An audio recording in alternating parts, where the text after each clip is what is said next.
Hi, everyone. I'm your host, Dave Sands. Welcome to the Food Origins podcast. I'll be talking to people about their unique stories with food. And as a quick reminder, the restaurants and gear talked about on each episode can be found on my website, foodoriginspodcast.com. I appreciate your support. Thanks for listening.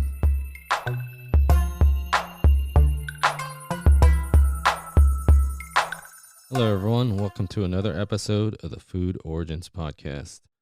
Today, my guest is Paul Arihara. Paul was born in Japan and moved to California at age 5. And Paul was orphaned at 8 years old and institutionalized until he was 25. Paul has worked in the hospitality industry for over 34 years, starting at McDonald's at the age of 15 in San Diego, California. Paul completed only the 9th grade and was homeless at 18 shortly after being released from incarceration. Paul's worked in almost every position from dishwasher to bartender, working in restaurants from fast food, Chinese buffets, seafood, sushi, American, breweries, and steakhouses. After being released from Federal Correctional Facility, he moved to New York City in 2000 and got his first server and bartending job at Houlihan's in the Empire State Building. Paul has worked all over the United States, including New York, Miami, Hawaii, San Diego, Sacramento, Tallahassee, Key West, Half Moon Bay, and San Francisco. Together with Paul's wife and daughter, they are Da Fam Bam on TikTok and Instagram with 2 A's. Paul and his family have created some really cool videos on social media for everyone to enjoy. Paul's a father and husband and also working his way to be on stage for motivational speaking and stand-up comedy. On the podcast, we go over how the hospitality industry changed Paul's life forever, the food vlogging process, old and new trends, highlighting favorite food spots, mental resilience and health, and constantly educating yourself every day, just to name a few things. Appreciate your support. Thanks for listening.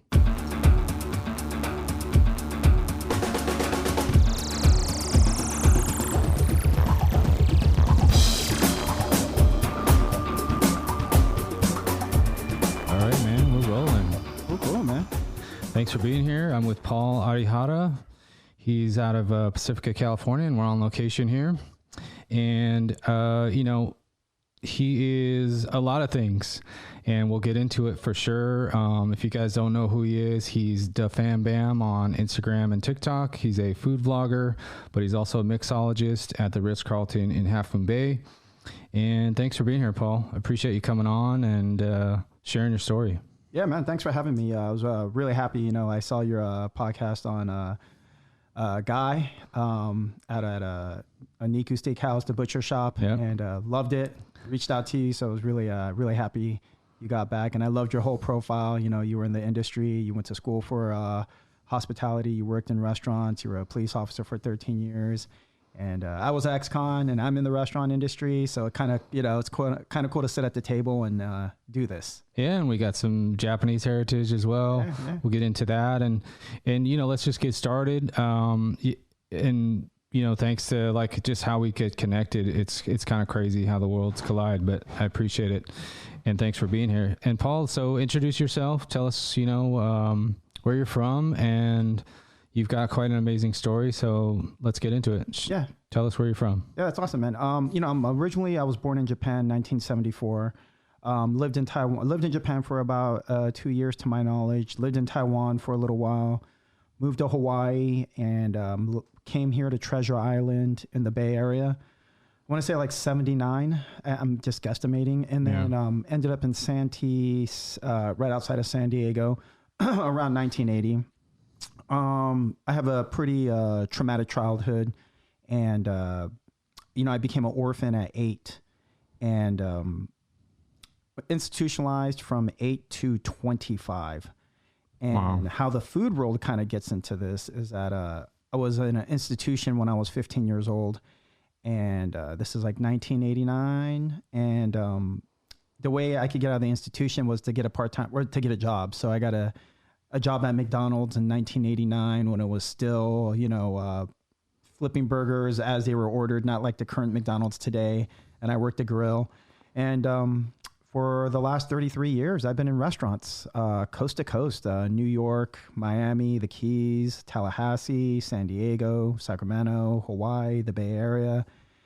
and got into food vlogging a few years ago. Well, I actually was always into food vlogging, but just recreational. And then when TikTok kind of came out, I went full throttle about 3 years ago. And, and then we have a pretty big base, 85,000 in the Bay Area and Hawaii, mostly concentrated here. And it's been really a crazy scene, and all the opportunities I've been able to get because of that. And I kind of use it as a medium to kind of tell my story too. Yeah, so. And that's kind of why we're here. So like you gave us a quick summary, but why don't you give us, if you want to go into it, some detailed stuff. I mean, going from Japan all the way to here, you went through quite a bit. You want to share some about that? Like what age did you leave Japan, and then you moved to Taiwan, and then... The crazy thing is, I actually don't know much about my life. Yeah. Me and my sister are kind of working it out right now. Yeah. It was the first 20 years was so crazy. And this is in the 1970s and the 1980s. There was no internet. There was no documenting a lot of stuff. And we don't know. We don't know any. We never met our mom or our Japanese blood. So we don't know. We were yanked. Our dad just took us and ran off in probably 1976. And he was in the military. And, we went to Taiwan, had a stepmom, and then there was a lot of child abuse, and there was a lot of that stuff going on. And me and my sister are actually working on trying to figure out our history right now. And I'm just a little bit too busy to do it now, but there is at some point where I really want to even hire like a private investigator and really go to the courts and when did everything happen? Because I'm writing a book on my life, and it's got to be detailed correctly, Yeah. So I actually don't know that much, but I know, the interesting thing is that I do food. We're food vloggers, and a lot of people think we're foodies, and I'm not a foodie. I actually don't know much about food. I don't really know how to cook. I don't know much about food. My palate was never developed when I was younger, like most people are. When I listen to a lot of people's podcasts and they're interviewing people, Chef Two, there's so many people. Mm-hmm. They're always constantly, my friend Vincent from Taste Buds, constantly talking about how these recipes were passed down by their moms and their families, and they were taught, and they tell these amazing stories. I don't have those. Yeah. I don't, when you're an orphan, you just eat whatever you eat, and, when Child Protective Service picked us up in Santee when I was, around 8, we were eating out of the trash cans and stealing lunches, and Child Protective Service got called in, and that's how we got rescued. Yeah. And then we never looked back. Yeah. So from 8 to 25, I was institutionalized, but it's interesting to be eating, to start my life on this planet being starved and malnutrition, to just eating at these amazing spots now. Yeah. Like, this is like what a crazy story, like now I'm eating at the best spots, working at the best spots. And it's just like, we just feel lucky every single day when I wake up. Yeah. Yeah. And I mean, I don't like to say it, but like, I'm sure you appreciate it a ton more than the average folk. Yeah, I really do. It's like food is really important. Yeah. Food is really important. If you've ever gone like where you're not eating it, it's pretty traumatizing. Yeah. Yeah. Yeah. I mean, we talked a lot, we've known each other a very short period of time, but you went through a lot of your story, and I think there's a lot in there. I mean, from all the different travels to get to this point, there's so much in there. You want to talk about some of the things like, just like not being able to eat, and then, like dealing with certain areas that you were at, and it just causes a lot of trouble, right, for you. Yeah. Constantly, right? Yeah. Yeah. I got it's funny because, I have this in an actual state report from CPS that I was diagnosed when they picked me up with a eating disorder. Yeah. I still have that eating disorder till today. I still have that eating disorder. And it's like my wife and my daughter know about it. A lot other people don't. Yeah. But it's like, if you've ever had, do they call it anything, or is there a name? Did they give it a name or anything, like what kind it is, or? It's the, if you've ever had a dog that you got from the shelter, and if you don't, then you probably won't understand this, but our dog is this way. Yeah. I eat everything very quick. If you put a whole entire pizza in front of me, I'll devour that in like 30 seconds. Okay. Because I was starved when I was younger. Yeah. So when you're an animal, like a human being or a dog, and in your first 8 years of life, you have to fight for or scavenge or eat like that. you just consume food. You don't really taste it. And so a lot of the times my wife has a really great palate and I don't have it, you know, because I don't see food in a way of tasting. It's a way of surviving. It's always been fuel for you for the most part. Right. It's just like to stay alive. And a lot of people would never understand that, you know, but it's pretty, I'm trying to develop it now, but I'm still struggling with it, you know? So it's pretty interesting. And, just trying to appreciate food on a different level. So when we do fine dining, I don't get it, you know, I just I'm not understanding like these different flavor profiles and the textures and everything, but I'm starting to now. And I definitely would love to spend the next few years developing that. That would be really awesome, you know? Yeah. And, you know, like we've been talking about, I was like, I've got, you know, Paul does a lot of places in the Bay Area they're really cool. He goes old school to new school. So there's a lot of cool spots that he's always showing. So like, I was like, yeah, we both are, you know, going to put our minds together, and there's a lot of places for him to review for sure. And there's like, we're blessed here, like we were talking about, as far as food goes. Oh, most definitely. You know, other than New York and LA, like these three cities, areas are some of the best places in the world. And, you know, like, what was that, you know, what point did you, and what, you know, you kind of explained, you kind of like went over a huge summary of how you ended up here, but at what point did you start getting into, because you did work in the industry, at what point did you start in the industry? My first from 15 to about 25. Those 10 years I was in fast food, McDonald's, Wendy's, Jack in the Box, Subways. I always laugh. My sister was at AGM of KFC. I worked there for 4 hours. I was not having KFC. 4 hours. That you got to put that. I was like, oh, no. I'm going to stick with the burger flipping. Yeah. But I did that for years at $4.75 an hour, making $160 after taxes a week. Yeah. And, you know, albeit things were much cheaper then, but, you know, my rent was $300 a month. I was on my own at 18. Like on the 18, I got out. I was locked up. Spent my birthday locked up. Came out. Was trying, and then within a few months, I was just on the streets, just, you know, scavenger life, you know, and I tried, and then you know, I had some unfortunate events happen, and my best friend picked me up on the street, literally on the street corner with a trash bag, you know. And she took me up to Mira Mesa, San Diego. And my first job working at a restaurant was a place called Tony Roma's in Mira Mesa. And if you're from the 80s and the 90s, you remember Tony Roma's. It was like a rib place. Yep. Like a chain restaurant like TGI Fridays and Red Lobster and Tony Roma's. And that was the first time I was a busser and a cook. And then I got locked up. You know, I went back to jail. This time it was feds. I got caught with 128 pounds of weed at the border, and went to Lompoc ICC, and I actually did a culinary program in there. I actually worked in the kitchen. Yeah, and you told me, you know, you were telling me it's like a federal boot camp. Yeah. So Lompoc is there's a Supermax there, there's a FCI, and there was an ICC. So in the federal system, there's different levels of prisons. Right. And I was at the ICC, which was the Intensive Confinement Center. That doesn't exist anymore because they were doing they could never do that stuff anymore. It was 4 Alpha, Bravo, Charlie, and Delta teams, and it was a big, huge barracks, and I think I went to 50 inmates per whatever, you know, team area. Yeah. And they would graduate like every month. And I was supposed to be there for 6 months, but I was there for 9 months, and it was a military boot camp. They were all ex-military personnel that was running the program. Okay. And waking up every morning at like 5 a.m, going to sleep every night at like 10, polishing the boots, full military uniform, just like a boot camp, but for 9 months. Yeah. Wow. I did that. Yeah. No, there was no TV. There was no news. You were completely disconnected from the world. Yeah.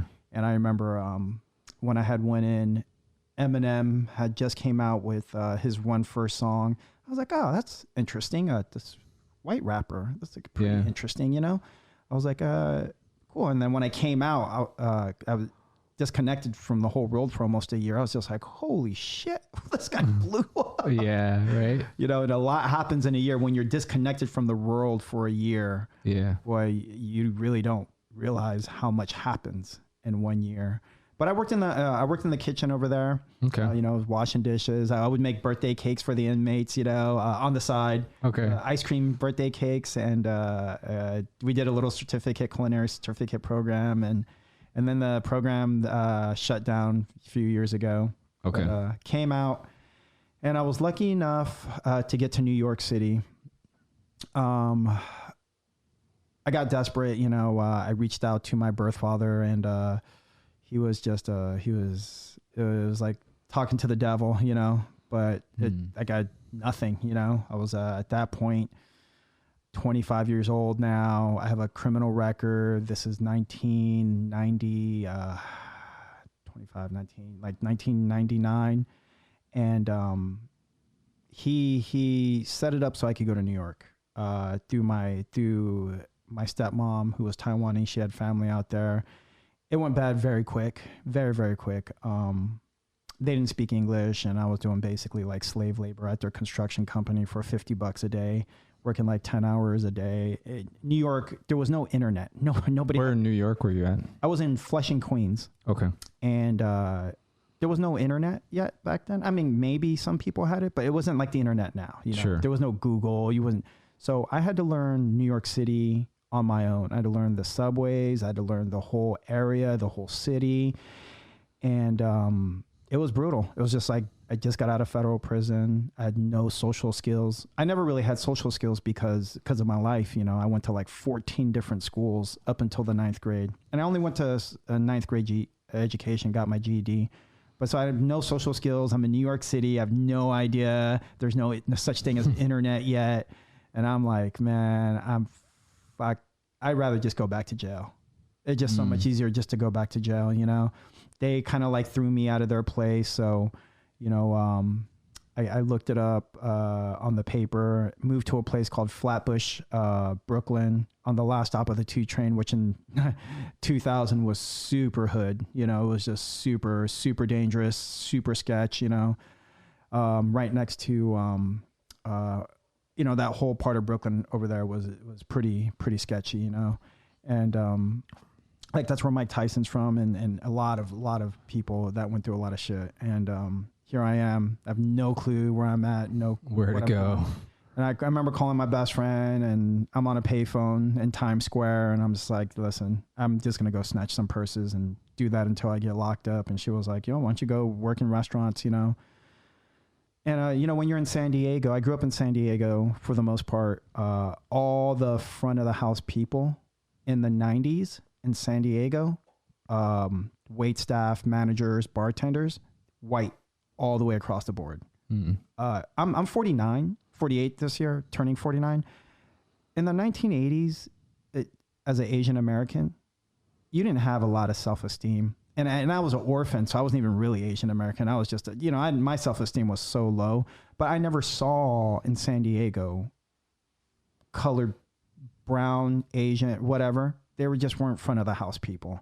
You'd have the occasional Asian girl as a waitress, but they were all white. So it never clicked on me that like, hey, I could be a waiter or a bartender. Mm-hmm. And I went around, applying at all these places.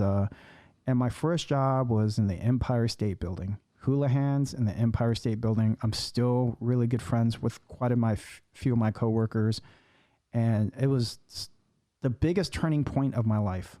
That was the tipping point. Right then and there, that job at that moment, I went from making $175, $200 a week living in poverty at 25 years old on my own with no family, to suddenly making $200 to $300 a night. Awesome.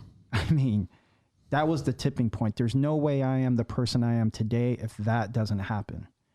And it was cool. All the managers were black. It's the first time I ever saw that, in my life. I was like, oh, what the hell? I was like, why? There's all these black and Spanish people here. Yeah. I was like, this is a trip, because I wasn't used to that. Yeah. I mean, even today in San Francisco, you don't see that. You don't really see that, And so it was really cool. I learned how to be a waiter. I had no idea how to be a waiter. They hired me. I had no experience. I'm so glad they did. And and it was hard, man.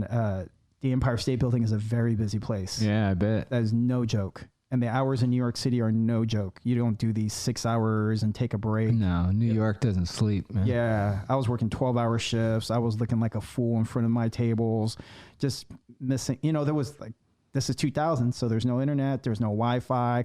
There's no computer systems. It's old school, writing stuff down. And I had no idea, but no smartphones. None of it. You couldn't teach. You couldn't just learn about wine and all this stuff online. And it was a struggle. It really, but I got good at it. Yeah. And they let me become a bartender. It was my first bartending job. And Houlihan's is just like an American chain restaurant. Yeah. It's just like TGI Fridays and those, the same exact. I'm pretty sure there was a couple of them out here too. There was one. There was one by the airport. Yes. And I think it just recently shut down, or it might still. Yeah. Be there. Yeah. But yeah, there was a few around here too. Yeah. And it was, I got into service hospitality, and I just think to myself today, why didn't someone tell me about this? You know what I'm saying? When I was locked up, like, hey, you got no shot as a education wise, because you have no education. My brain was scrambled eggs. I got beat, starved, tortured. I had no school. No one taught me the alphabet. No one taught me how to read. No one taught me how to write. No one taught me how to cook. No one taught me how to brush my teeth. And at 18, I just didn't know anything. I was just like a wild animal. But I wish somebody would have told me, like, hey, you know what? Go be a waiter. Go work in the restaurant industry when you're 15. I tell this to people all the time now. Like all these kids I talk to, I tell it to my daughter, like, hey, I would get into the restaurant industry right when you're 15. And that's always, even if you don't stay with it, it's always a great backup, because the money you can make as a waiter, as a bartender, as the front of the house is phenomenal. Phenomenal. You have immigrants from all over the country now, and that are coming here and making outstanding money as being a waiter, Yeah. And I love when I go to a restaurant and I see a bunch of Latino people, that are waiters now and bartenders and, coming here and whoever, but because that wasn't the case 15 years ago either. 15 years ago, you're not seeing as many Latino waiters and bartenders as you are now. And it wasn't as diverse. No, definitely. And it's given, a lot of the people, I know quite a few of my Latino friends who were bussers and food runners that are now waiters now. And it's just awesome to see them making this kind of money. It's like, man, you can afford a car, you can afford to feed your family, you can afford a family, and it's dope. And that was such a big tipping point in my life. And there's the thing, it's like, a lot of people think I'm a foodie, I'm a food vlogger, but I'm not. I'm an industry person. Yeah. You wouldn't look at Anthony Bourdain as a foodie. Some do. Some do, but I don't. I look at him as a chef. Yeah. Actually, I look at him as a writer, because he was a writer who happened to be a chef. Yeah. A great writer who was a chef, not a great chef who was a writer. A great writer who was a chef. Chef first, then wrote. No, he was a writer first. Yeah, but I mean, like, chef as well, worked in the industry. And then, everyone knows, like, he started doing TV and that blew up. And I got nothing against foodies or food vloggers. I'm friends with them. They're hella cool. They do their thing. But I have a respect for the industry because of what it does to so many immigrants around the world. Yeah. The food industry in America is single-handedly the best opportunity for people from all around the planet who have the odds stacked against them, including myself. This is the industry that gives us a fighting chance. There is one story after another, people you interview, but you don't really interview them. You interview their kids. Yeah. Where they're talking about when their grandparents and their parents first moved here, what did they do? Food industry. Yeah. There is a ton of them. And so very few people touch on that aspect of this industry and the opportunities it's given so many immigrants from every country in the world. When I lived in New York, I worked with a lot of Africans, lots, because Africa is only like 6 hours away. I never thought about that. Yeah. When you're in New York, Africa's only 6 hours away. Yeah. So a lot of kitchens are filled with Africans. Senegal, because Senegal is really close. And I got to really be cool with a lot of Senegalese people, and, a lot of Central Americans, El Salvadorans, a lot of Mexicans, and a lot of Chinese, and they come here and that's their ticket when I was working at House of Prime Rib, I work with these two guys, a few of these guys, Johnny, Lee, Hong, and they're super Chinese. They don't barely speak any English. They got great sense of humors. They work 2 jobs. Their kids are going to private school. It's so fucking dope, man. Yeah. And these guys can provide for their families and have this life that would never existed. And I am a benefactor of this industry. You know what I'm saying? Yeah. So when I got that opportunity in the Empire State Building of Houlihan's in New York City in the year 2000, straight out of federal prison with all the odds stacked against me, no family, no bloodline, no money, no internet, nothing. I have so much respect for this industry that a lot of the people who do social media can't even comprehend. It's just social media. It's a way to monetize. It's a way to get in there and make some money, get some self-fame, get some relevance. And I am not knocking it. I'm not saying anything against them. It's just when you see it from my perspective, you see the humanity in it. Mm-hmm. You see the dishwashers. You see the people who are just starting the journey. When you're in a restaurant and you see the dishwasher and they can barely speak English, there's a good possibility in 10 years they will succeed the waiter or the waitress that has a college degree who's just complaining they're not making $500 a night. Right. They're going to have a better family. They're going to have a family. They're going to work hard. They're going to provide for their kids like no other. I love the back of the house. The back of the house is so dope. I love them because they very rarely complain. They're hardworking. A lot of them are family people like me. And they're just, it's so humbling to work with these people, and it always reminds me, they say that never forget where you came from. Obviously that only works for people who came from a bad place, Maybe Paul wants to forget a few things, but, one of the things I wanted you to mention, being Asian, you're mixed, right? Are you full Japanese? I'm half Japanese. Half Japanese. Okay. And what's the other half?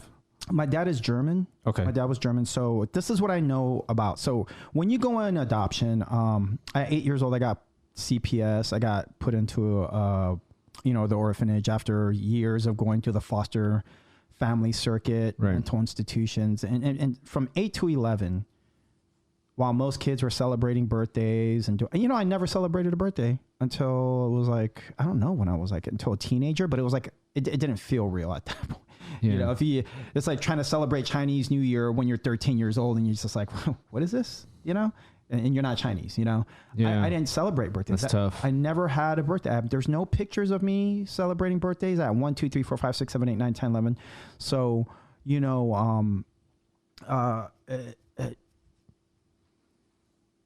it's man, just when I think about this stuff, it's so crazy, Sorry, I got a little bit lost on there. What were we talking about there? No, we were just going into your Asian background. Yeah. So my Asian background.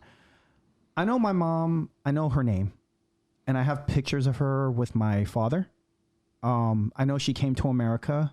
My dad's side of the family was from Alabama. And I know I have one letter from her where she was asking the court that she didn't know we were being abused and that we were taken from her and that she would like us back. And that's the only letter I ever got. I hope I can get a private investigator one day to find out whatever happened. Mm-hmm. Like why they didn't help return us and why we went through the system that treated us so badly, misplaced us, displaced us, didn't educate us, didn't prepare us, didn't do anything for us. We just got lost in the system. Yeah. And we weren't prepared. So I never got to know my Japanese side. I know I had a Taiwanese stepmom. I remember living in Taiwan. And I remember, my Taiwanese mom and my stepbrother and my stepsister. I know Chinese was actually my first language. I remember having an accent. I can remember it. I can remember when we first moved here being in Santee, a.k.a. Clan T, because of the Ku Klux Klan that was there. Mm-hmm. And, my first 5 years, I was just beaten by this white man who was my father. And all my life, I've always associated with the Asian part of me. Even, I don't know why. I just have, Yeah. And, but it's very empty because I don't know any of the culture, you know, and I've always wanted to, but living here in the Bay Area with all these Asian people, you know, it's just like, I want to go back to Japan one day. I want to, you know, try to study the culture and everything. And I don't know anything about being Japanese, unfortunately. You know, I was in a orphanage. And then my dad, you know, my dad's side of the family lives in Alabama, Virginia, and all that. And it was hurtful when I found out who they were, because my dad's side of the family are teachers, police officers, lawyers. They're all those people. Yeah. And they never claimed us. We just got lost in the system. So, you know, as far as my Asian background, I mean, I can say that I'm half Japanese because my mom's Japanese, and that's about where it ends. Yeah. You know, and it's very unfortunate. Most people who are orphans are native to their country. So orphans don't generally leave their country. If you're an orphan in Ecuador, you probably stay in Ecuador. If you're an orphan in France, you probably stay in France. You're an orphan.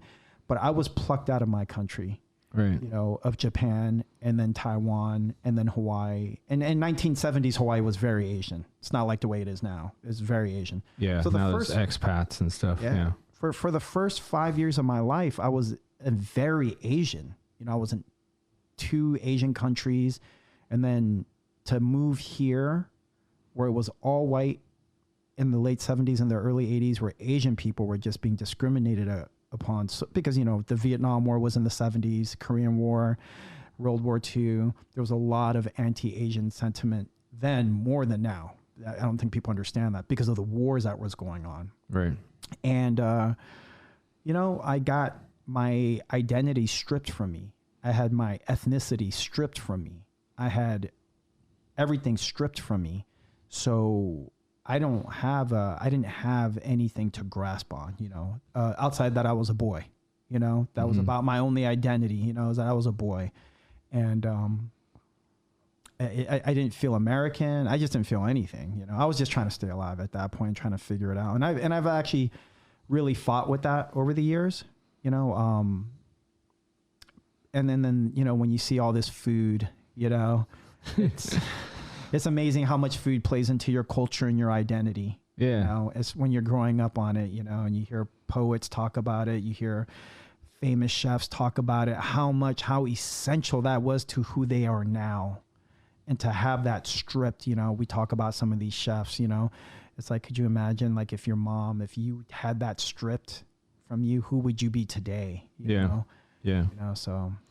Yeah. And then, I mean, what's cool now is that you're getting this positive energy from exploring all of that now, you know, with food, and you're able to show everyone a lot of times with your videos, because Paul's a vlogger, but like a lot of times you're you know, fortunate enough to now enjoy some of the food that's out here and explore, I think, which is really cool. There's a lot of stuff that you're showing that everyone's, you know, that all the work that's being done behind the scenes, you're able to show all that stuff, which I think is really cool. And that's something that's positive that's coming out of that. And yeah, you don't have maybe something that's nostalgia, but then you're kind of building off of what you got now, you know?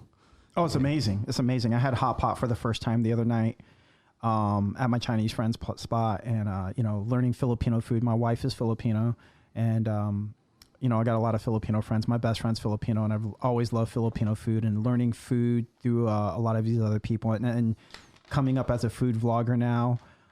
Just learning about all these different types of food. We've done African spots and El Salvadorian spots. The pupusas out here are amazing. Yeah. And, you know, living all over the country, living in Miami, learning about Cuban food, San Diego, Mexican food, lived in Hawaii, you know, all the different types of Hawaiian cuisine out there. And in the next couple decades, I'm in college right now. I'm taking creative writing, public speaking, and intro to business, and I'm going to be doing this for a few years. I'm not going for a degree. I'm just taking the classes. I'm just there for an education, because once my daughter graduates in 3 years, you know, I have this dream to first travel the United States of America, go to Seattle, go to Tennessee, go to all these spots and just study food, you know? Yeah. But not just the food, but the people, you know, and how they start these restaurants and their work. And really, I work in restaurants. So the beauty of it is I can go to New Orleans, and right now I work for the Marriott, and there's Marriott hotels everywhere, and you can work at any Marriott. So I can go live in New Orleans and work at the Ritz-Carlton there for 6 months and go do the food vlogging for 6 months there. Yeah. I can go to New York. I can go to Alaska. I can work at all these Marriotts, work there, and simultaneously do what we're doing right now. And that's exactly what we're going to do. Yeah. So right now people know us as Bay Area and some Hawaii, but I'm going to tell you this right now. In 10 years from now, Paul and Lina will have been in New Orleans, Alaska, Las Vegas, both as a worker. You know, like you see a lot of these people who are doing food vlogging and they have their shows. They go visit a city for a week or whatever, and then they bounce to the next one. They don't work in the industry, you know, and it's like, it's whatever. It's cool. Yeah. I want to go work in New Orleans. I want to take care of people in New Orleans. I've been in restaurants for 30 years. I've served probably hundreds of thousands of customers. Yeah. From fine dining steakhouses, seafood spots, Chinese spots, Japanese spots. I've worked at a lot of different spots, and I love that human interaction. You know, I love when people come up to me at the Ritz or whatever bar, and oh, where are you from? Oh, I'm coming from New York, and I can just start shooting it with them. You know, I lived in Florida, and I want to continue that connection with people, because as much as I hate working in the industry sometimes, I couldn't imagine not being in it. You know, you get to meet all these people. The money's good. The industry's been great to me. And yeah, you got to deal with all the crazy stuff that comes with working in the industry. You know, all the people who work in it know, you know, but, you know, once we're done with America, I want to go to the Philippines. I want to go to Korea. I want to go to Vietnam. I want to go to Japan. I want to go just full throttle. And we're going to take this food vlogging thing. You know, I tell people, like, I want to write a book, and I want to pick off where Anthony Bourdain left off. And I have it. I got the backstory. There's no doubt I got the backstory, you know. I'm just the polar opposite of Anthony Bourdain, where he was 8-9 years old going to France, lived in a beach home, had a good family, went to great schools, had an education. I'm just a polar opposite, you know. Okay. And I would love to write a great book about my 30 years. And you have your own origin story. Right? Yeah, you know, and I want to go do exactly what he did. You know, I want to be a creative nonfiction writer. I'm reading his book. You know, I want to really study his style, because I can connect with people. That I know for a fact. I can connect with people. It don't matter whether if I'm in prison or if I'm in a luxury building. And I've lived in luxury buildings. I lived in a high rise in New York City, right across from the Empire State Building. I lived in a high rise in Miami Beach. I lived in a high rise in Hawaii. I've lived with rich people, and I've lived in prisons. And I've always been able to connect with people from top to bottom, bottom to top, and everywhere in between. And I work in hospitality. So I would love to go to all these countries and connect with people, do motivational speaking at the orphanages, go visit, you know, children who are institutionalized just like me, especially the teenagers that are going to unfortunately come out into this world and really see the the world it's just brutal. When you have no bloodline, when you're 18 years old and you're on your own and you got nobody, the world is a very brutal place. All the friendly faces you see out there, they're not as friendly as you think. You know, a lot of people are living on a facade. You know, a lot of these people who say they're the good people, they ain't the good people. I'm telling you that from personal, firsthand experience. There's not a lot of good people out there. It's very unfortunate. And a lot of people like me who are really at the lowest of society, you know, the ones where people drive by and don't even take 3 seconds to think about them on their way to $1,000 dinner. I'm one of them, you know. I know that feeling when everybody's driving by you and passing by you, and you know, they say they're the good people, but it don't play out that way, you know. And I would love to be really a voice for those kids who are going out into society and they're just going to get picked apart just like I did, you know, predatorial families. There's whole entire families that are predatorial. Yeah. You know, that will pick apart people like me that don't have a family. Yeah. And you can shed a light on it. You can also give them the avenue of, hey, the hospitality industry is a way to make a living, you know? It is, man. The hospitality industry, the restaurant industry is just so phenomenally amazing, you know? Yeah. And speaking of hospitality, we're going to get into some food, talk about some food here. You've been all over the place, quite a bit, all over the U.S. as far as working and stuff. Tell me about some of the food that you had. Like, even though, you know, like, yeah, you didn't, you know, it was tough growing up without a lot of things to look at and things to try. And then you moved to New York, and then you moved to Hawaii. What are some of the food, the food that you finally got to try and you're like, oh my God, this place is awesome. You know, like New York's known for many things. Tell us what you started to explore and, you know, like what you got to try and, you know, some good experiences that you're like, man, this is, you know, whether it's pizza, bagel, you know, you tell me though. Tell us some of the food that you got to explore starting in your career. You know, in the 1990s in San Diego, I love our fast food Mexican food down there. Our carne asada burritos, the California burrito with the fries, that started in San Diego, you know. That's a San Diego thing. And carne asada fries, that was a San Diego thing. The carne asada burritos, the fish burritos, they don't put rice and beans in their burritos. There's no fillers. It's just stacked with meat, you know. It's San Diego fast food Mexican, the Albertos and the Robertos they're very different than the Bay Area Mexican food, where it's a lot of rice and beans. And they scoop it in and then roll it up. I was growing in San Diego. They were cooking it fresh and, you know, rolling it up, and it was just so good. And that was like my favorite thing down there. And then when I moved to New York was just amazing, man. I lived right above Chinatown, so I had a lot of like Chinese food, you know, like legit Chinese food from Chinatown. And that was the first time I ever had like Hong Kong style Chinese food, where they had like cheese, pork chops and stuff like that. And that was really interesting to learn about all the different kind of Chinese food. Did you have a lot of dim sum too? Not really. I actually didn't eat dim sum that much. We just went to Chinese restaurants. Yeah. You know, certain places were just known for certain things. Yeah. So I didn't really do dim sum restaurants. There's some really old school, like the tea shop that's over there. Yeah. Like, what did you eat? Like, what'd you have when I was in New York? Yeah. Like in the Chinese spots. I remember one place where we get like the congee and the Chinese donut. That was like, there was one spot that was like legendary for it. We go to another spot for like their baked pork chop, you know, like Hong Kong style with cheese and everything. Some places were known for I remember when soup dumplings were just first kind of becoming popular in like, you know, the early 2000s. Now they're like, everybody knows them now, but at one point, very few. But actually, when I lived in New York, the fast food Chinese food was amazing. The beef and broccoli and all that. And these Chinese dudes would be driving it like 15-degree weather. They'd be on their scooter driving it down. You could get Chinese delivery till like midnight. Wow.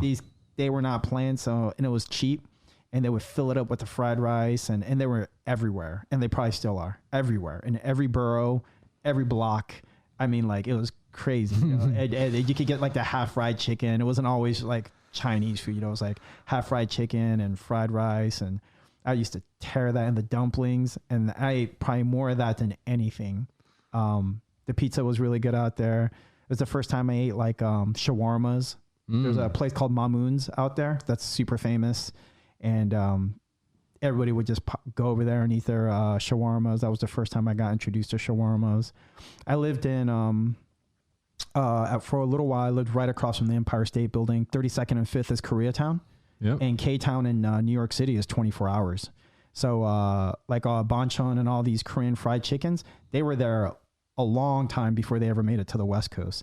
This Korean fried chicken craze that's out now, that had been in New York for a long time before it ever made it out here. And so we would eat Korean fried chicken. I remember first coming out here and it was none, you know? Yeah. And I would always tell them, oh, yeah, like Koreans eat fried chicken like crazy. I never knew that till it started blowing up. Yeah. Right. You never thought, you know, like this is pre-internet also. Yeah. So it wasn't like, you know, people forget how life was before the internet. Yeah. You know, now you just got to read the paper. You got to watch the news. You got to look at ads. There are, you know, billboards. There's magazines. There's, they wouldn't books. Talk about Korean fried chicken or shawarmas. No. So you just didn't know. Yeah. Like food before the internet was just word of mouth, you know, like very few people ate outside their cuisine. Yeah. Very few people. Trust me, there wasn't people eating, you know, like I'm 48. I remember telling people in the when I was like early 20s, and I would go to sushi restaurants, you know, and I remember telling people eating sushi and they'd be like, ew, that's gross. That's disgusting. Right. That's how people reacted to it in the 1980s. Yeah. I mean, it was very strange. I mean, I'm Japanese as well. And like telling people I had sushi or, you know, or they tell me like, oh, did your mom make that all the time? I'm like, no, that's like really, one, it's really expensive.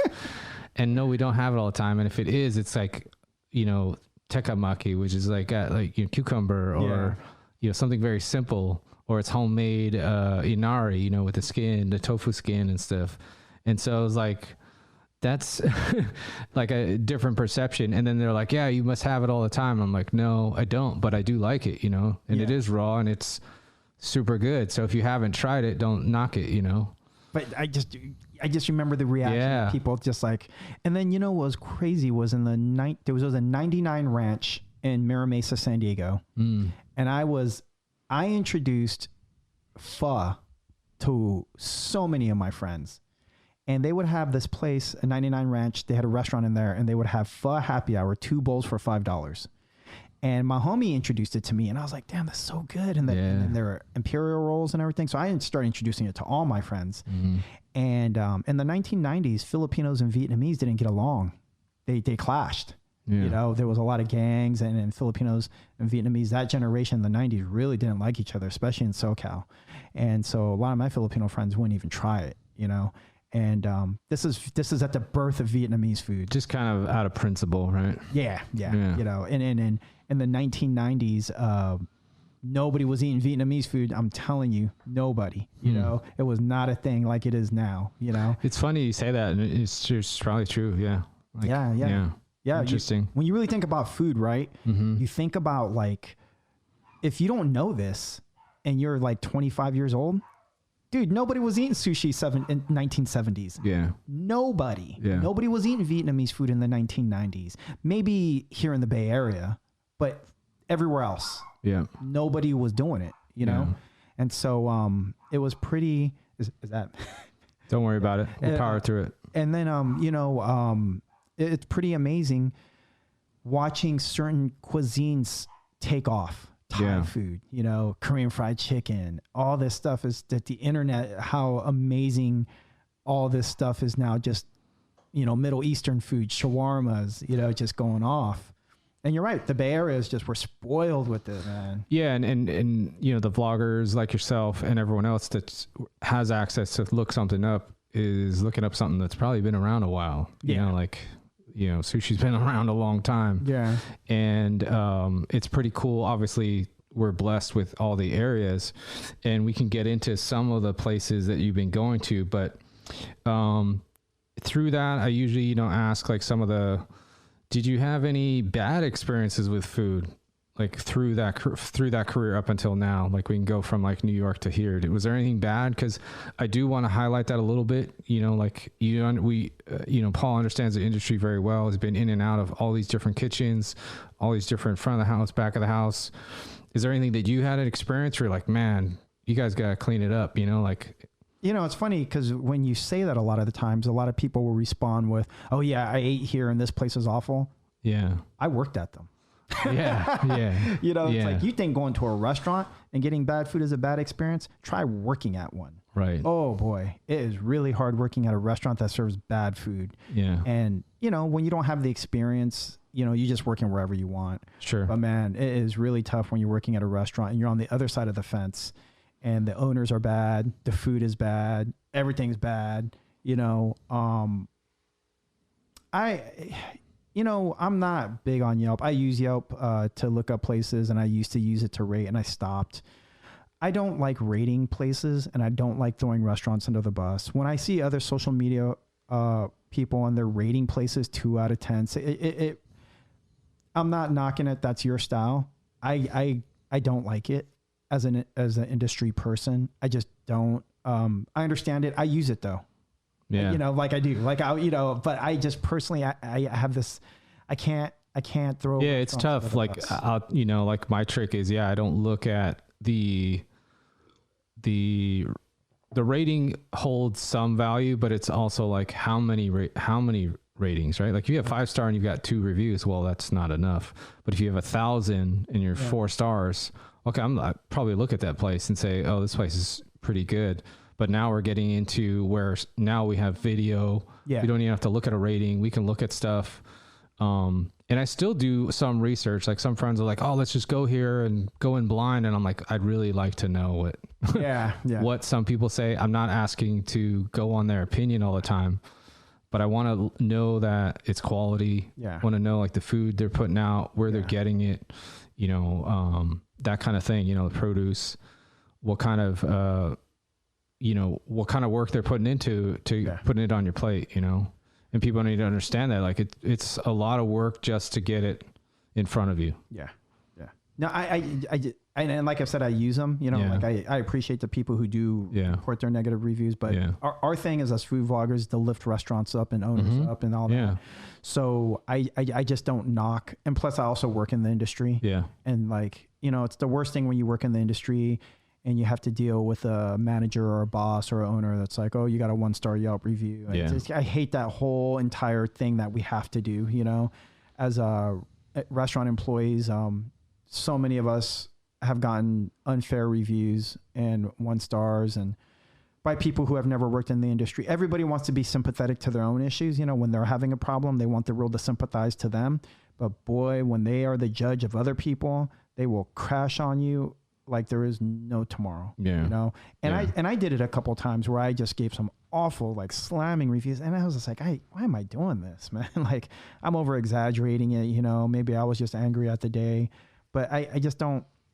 I don't like talking about the bad experiences, you know. It's like I'm not asking to call anyone out, but what I'm saying is, you know, people need to know they're there. And like a lot of times, we had, when we were talking earlier, was that like sometimes you address the situation like it's happened to me directly, and I'm talking to the GM or I'm talking to one of the workers and they're just kind of looking at me like dumbfounded.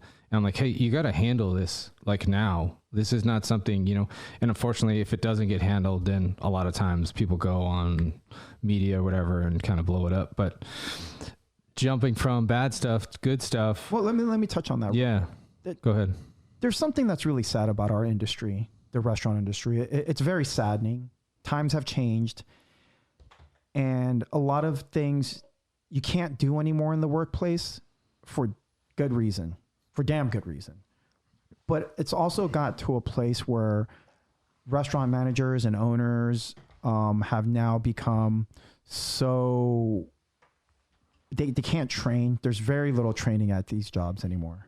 A lot of restaurants can't even hire people, and there's really no training anymore. You know, they don't have training programs. Before you would work, you would train for like a week or two. There was a person who was an actual trainer. That was their position, you know? Yeah.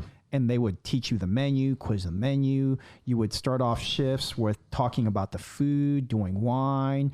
There was an actual thing at one point where when you worked at restaurants, there was actual training. You were going to leave that restaurant knowing more about food and wine than you did when you started. That doesn't really exist anymore. Yeah, very few places have it. Very few places offer training. And it's so saddening. They don't train their employees to give good service, how to carry plates, how to clean off a table, how to greet customers, how to properly open up a wine bottle. They don't teach you anything about the wine. They don't teach you anything about the food. They don't teach you anything about, you know, it's just, they give you a sheet with the menu description. Yeah, and it's based on who you're with, right? Like it just depends on the restaurant. There are plenty of restaurants that educate you as much as possible. You know, I was fortunate to work at some, and I went into the walk-in fridge, and he's like, hey, we have 15 kinds of mushrooms. I was like, I've never even seen past 2 or 1. Like, I just knew a white button mushroom was. And then he's like, well, we have 15 others. You got to try them all. You got to know what they are. And I was like, wow, I never even knew. Like, and then he just kind of went down the line. I was like, I've never even seen some of these before, you know? Yeah. And this has got Coletto's in the city, but like, you know, they had oyster mushrooms, they had lobster mushrooms, they had wood ear mushrooms, they had like, you know, and then even just a cremini mushroom. Like, I love that mushroom.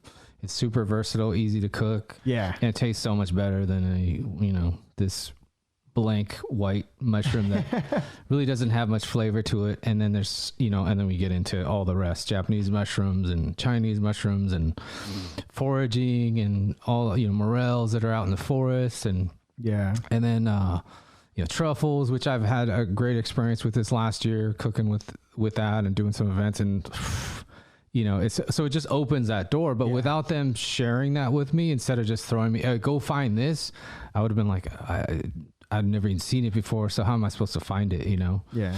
And so shout out to the restaurants that are doing that, because that helps a lot. And if you have no formal training, I'm fortunate I had some formal training. So I had some training, but and I think that's something we should, they should do more. The industry should do more of, if you're grabbing somebody that needs help and then getting them educated, I mean, trial by fire is okay to a certain degree, because you don't want the restaurant to suffer and you don't want the customer to suffer either. Yeah. And just giving them a little bit of a head start would be great. It's good. It's good. You mentioned that for sure.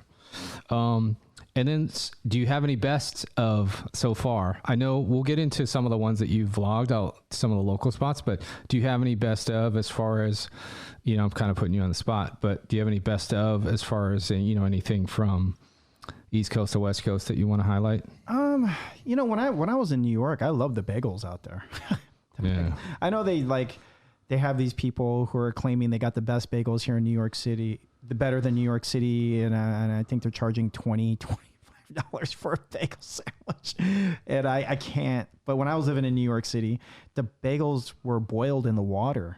Mm-hmm. It was the water. Yeah. And they have this crispy, airy, and I would eat them all the time. I lived right across the street when I was in Astoria from a Brooklyn bagel, and I would eat bagel sandwiches every day. It was so good, and I've never had bagels anywhere since.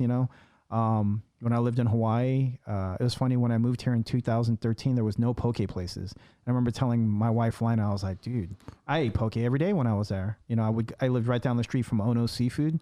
Kapahulu, and I was like, dude, there's no. I've been to places. Ono, and anybody that's on Oahu knows Ono's the awesome spot. Yeah, I eat there all the time, and I remember moving here, and I was just like, wow, there's no poke places, and obviously they're known for that. Their malasadas are really good too. Here in the Bay Area, that Leonard's, right? Yeah, Leonard's. Here in the Bay Area, man, these pupusas, my wife turned me on to them. Pupusas, pierogies. Pupusas are amazing. There's a place called Balumpia in Bernal Heights, and it is amazing. It is one of my best restaurants I've ever been to in my life for multiple reasons. A, because it's affordable and everybody can try it. I hate when people talk about this is my favorite restaurant. You're like, dude, that's only a very few people in the population can afford that. Yeah. The pupusas is a comfort food. Everybody can afford it. And it's made out of corn masa. I think they also have rice flour. They put different toppings in there: shrimp, beef, carne asada, cheese, arroco, their native vegetable. Mm-hmm. And it is so good. They do it they're my favorite place. It's a family-owned spot. They do chicharrones and do they do chicharrones? No, they do plantanos. They're sweet plantains. And they do they don't do, I don't know if they do chicharrones, but they do whole fish, and their food is so spectacular. It's a family-run place. Their employees have been there forever, and so they can have that consistency of great food. But it's BALOMPIE.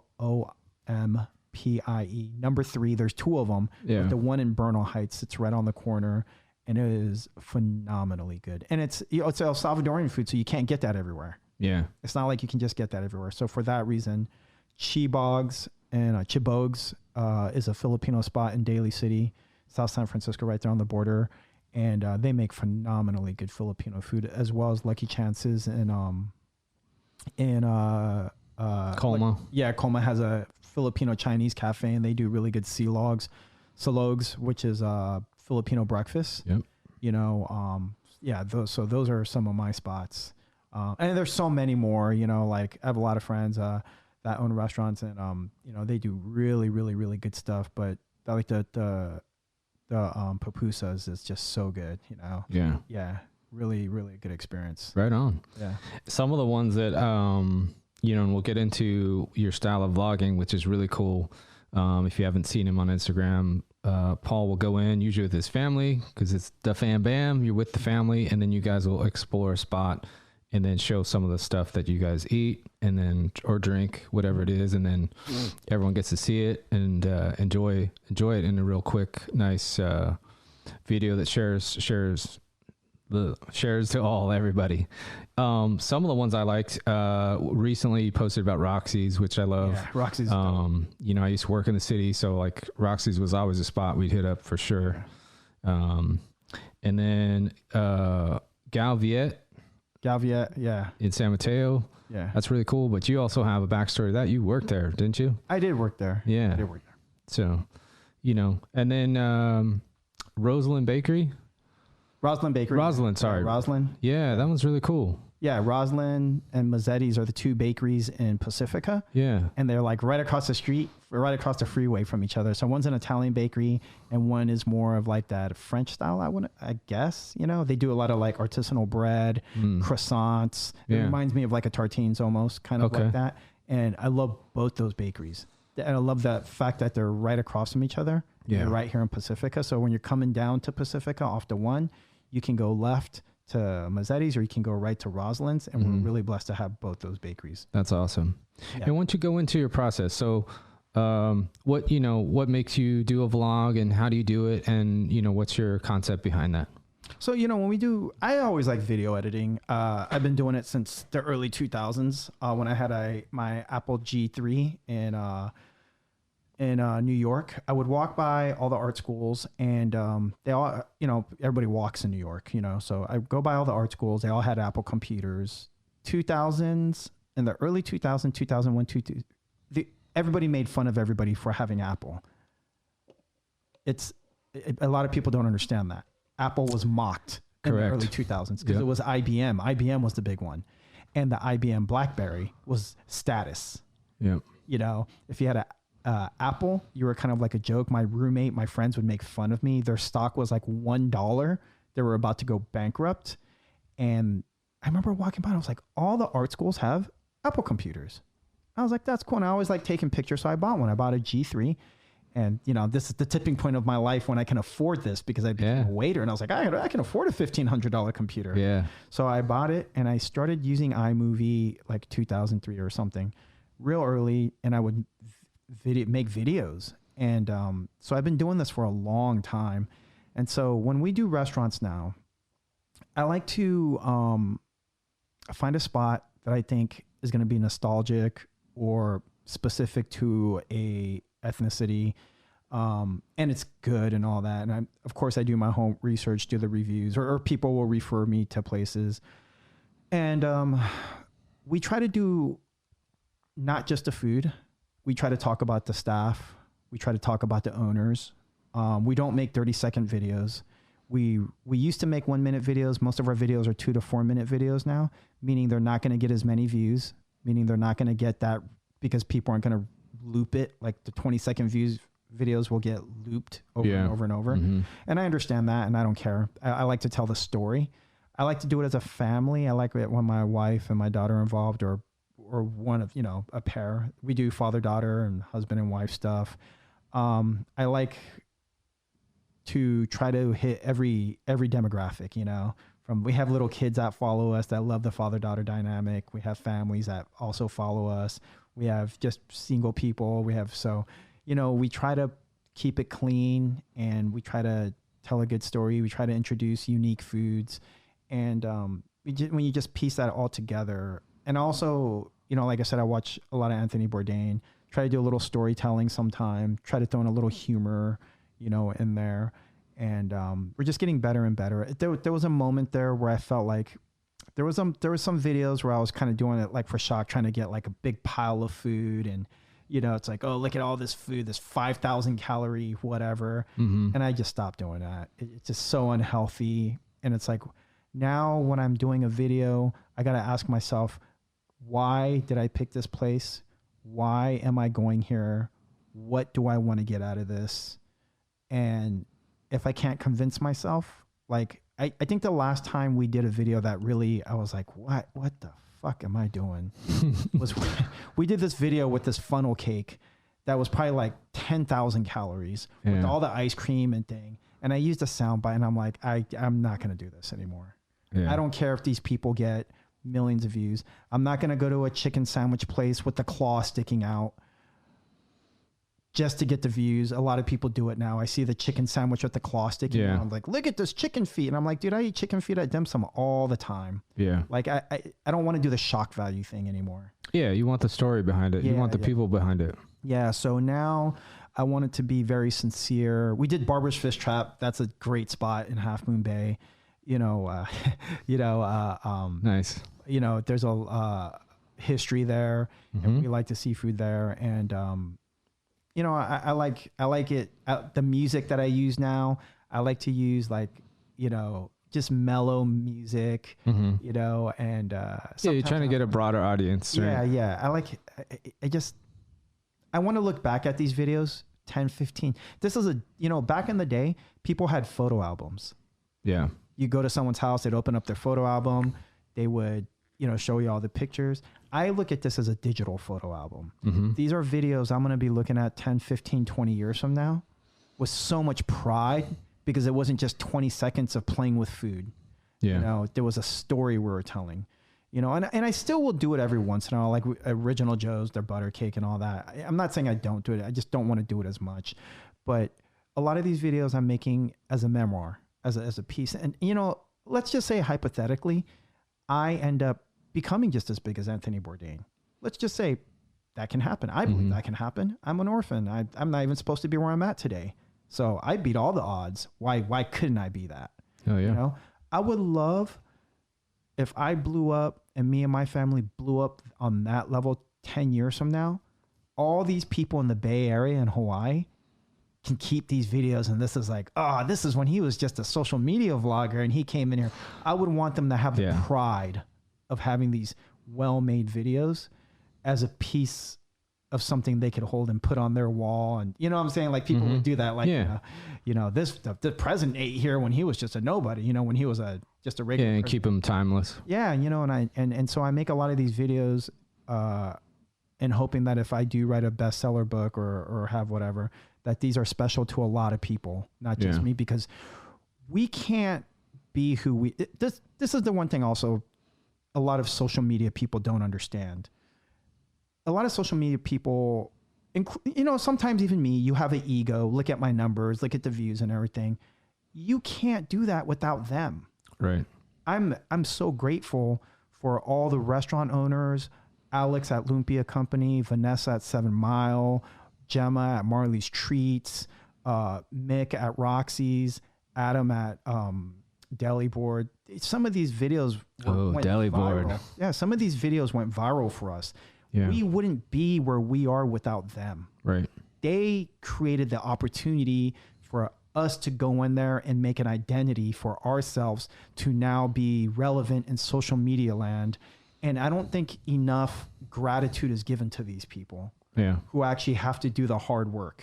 100%. I think that's why me and Paul get along, because that's exactly what I'm doing too. You know, I'm highlighting people that tell their story and then are putting the work in through thick and thin, through the pandemic, through closing business, through opening businesses, through dealing with employees, helping them out, dealing with, damage, fire, you name it, they're dealing with it, and then creating this beautiful food on your plate that you get to enjoy. And, just sharing their story, and you're doing it in video format. Yeah. And I'm doing it in kind of an interview podcast format, and just kind of showing that all this work that gets put in, there's a lot of people behind it. And it's not just this chef and owner, and he'll tell you the same thing. He goes, no, it's not just me, because I have put together a great team, and I've put together they've done their research. I'm starting to get into talking to some of these farmers that are out here in the Bay Area doing regenerative farming, like Stemple Creek and Market Guard Family Farm. Both of them are doing regenerative farming, which means they're using the land. They try not to do any chemically tweaks to it, and then the land is able to regenerate itself constantly and provide grass to the animals that they're farming. And like all that work, a lot of people don't know how much work that goes into that just to get that steak or pork chop or chicken on their plate, Yeah. And so that's what's really cool. So like, we're on the same wavelength on that for sure. 100% is sharing that story and it's really cool. Are there, going forward, if depends on how much you want to share more, but like going forward, what's your outlook? So a lot of people that heard earlier, Paul's going through school, so he's studying some writing. So you want to write a book, and then you're just going to be continuing to do these vlogs. I'm going to tell you this right now. It saddens me when I meet people in their 20s and their 30s and their 40s. Oh, I'm getting old. I am very fortunate, and I say this in a weird way. I am very, very, very fortunate that I had such a shitty early life. Because when your best years are 30 and under, getting old sucks. When your worst years were 30 and under, the best years are ahead of you. Just getting started. Man, I look at my life and what I'm going to be able to do in the next 20 years, from 48 to 70, we are going to travel this country. We're going to travel the world. I will probably learn how to cook at a really high level. I will learn how to become a photographer and a videographer and a writer because I have all this time and support and education and opportunities to do this now. And in the next 20 years, I just want to be fucking amazing, you know? Yeah. And this is why I go to school. I don't go to school for a degree. I go to school for an education. I want to be able to do some amazing stuff. And I want to be able to motivate people to keep living, you know, to not give up and not feel depressed because you're 30 years old and things aren't going right.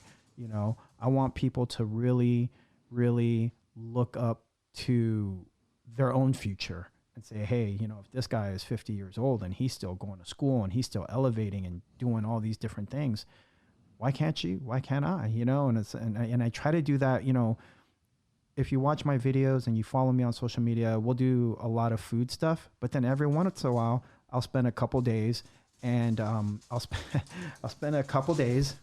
Hold on real quick. I'll spend a couple days and start getting personal and talk about my life and talk about, you know, what's important. I don't just keep it food related. Yeah. So I want people, I like that about that too. Yeah. I don't want to be a character. Yeah. And you're showing the, what another podcast that I know says, the peaks and valleys. You're not always showing the peaks. You're also showing some of the struggles that like, hey, I'm changing it up. You know, yeah. I'm trying to do that as well. Like I've revamped everything about myself as well. And I appreciate that. You know, the floor is yours. You can say whatever else you want. Anything you want to bring up, anything that's coming up that you're doing. Obviously, we know a lot of it. Any advice you want to give, promotions, dishes anyone should try, any places, anything you want to highlight, it's all yours. Yeah. You know, I mean, my thing is like right now I just started school and I've lost, you know, January 1st. I really sat down with my family and it was just like, okay, you know, we really have to learn. We really have to like put ourselves in check. We have to get better at our finances. We have to get better at our health. We have to remind ourselves that we have to continually educate ourselves. Mm-hmm. And, you know, my thing is right now I'm going to school. So I'm really trying to get other people to think about going back to school, no matter what age you are. You know, I was telling this guy, I was like, hey, you know, Skyline College is free. He goes, I already got a degree. And I'm like, but just go, do you know how to prepare your own taxes? They got tax preparation classes, you know, like continue that education. Don't stop, you know, and always continue that because it gives you something to look forward to, something to wake up. And if you spend 5 years just taking 2 classes, random classes, archery, drawing, cooking, tax preparation, in 5 years, you're going to pick up a lot of skills just doing that instead of watching Netflix, you know, still watch Netflix, but go to school for 5 hours a week. And so for my thing is like, life is moving so fast now and people are getting lost because they're not continually staying at, you know, with the game, you know? And so my thing is that, just, you know, it's sad when you hear about suicides, all these people committing suicides. There's so many of us. We all know people who are doing it. We all know people's friends and families that are doing it. And you have to, part of my social media is to motivate people and keep them uplifted and not make this facade that my life is great. And we just got to check in on each other. You know, I have a lot of social media friends that have big followings, way bigger than ours. And we check in on each other. Yo, how you doing, man? Are you like, what's your weight like? You know, are you going through some depression? I'm going through, you know, and we check in on each other and people got to learn how to check in on each other, you know, instead of trying to outdo each other. Yeah, bring each other up for sure. Yeah. You know, and just feed off each other's positivity. And if they're not doing well, then you check in on them and be like, hey man, what can we do to change that? Did you get your workout in? And that's definitely something, especially that's come up a lot lately, especially this year. And last year I've lost a few coworkers to that, and it's no joke. Take it seriously when someone says, hey, I don't feel that good, and if you don't, and also sometimes, I'm not kind of entering in on your ending notes, but you highlighted something that's very important is like, if someone's, if you're out there and you don't feel good, tell people you don't feel good. Yeah. Don't say, oh, I'm great, I'm fine. Yeah. If you're not fine. Tell someone, it's hard. I'm in the same boat. Guilty. Everyone's guilty. It's how are you doing? And you say, oh, I'm great. Everything's fantastic. And you're like feeling like crap. Yeah. Tell somebody, get a workout in, do something that helps de-stress you, whatever it is, whatever you want to find. For me, when I lost my mom, cooking was my therapy. Yeah. For that, so that helps a lot. That's my one avenue that I can use that says, hey, if I feel like shit, I'm going to make something today. Yeah. Yeah. So. And I'm very careful what kind of food I do these days, because I know a lot of people do a lot of depression eating. I know I do. So, yes. That's why I try to stay away. Now I'm really like, this year, I want to do more healthier spots and make sure that when I go out to eat, I don't need 10 items on the table and I don't need that shot. You're just trying to have a respectable meal. I want to just to be realistic, and awesome. We did it before, but depression eating is a real thing. But like I said, I just want to end to that. We all got to kind of we got to push each other to do better things and check in on each other and be real friends to each other. It's hard. We all make mistakes, constantly learning, making new friends, losing new friends, but just continue to better yourself. I do every day, every day. Hell yeah. 1% every day. Yep. Thanks, Paul. Appreciate everybody for listening. And he is DaFamBam on Instagram and TikTok, right? That's right. Yeah, with 2 A's. DaAFAMBAM.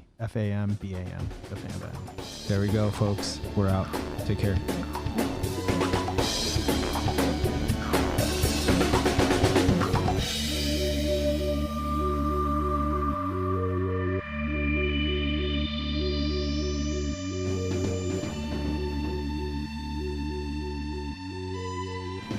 And as a quick reminder, the restaurants and gear talked about on each episode can be found on my website, foodoriginspodcast.com. I appreciate your support, and thanks for listening.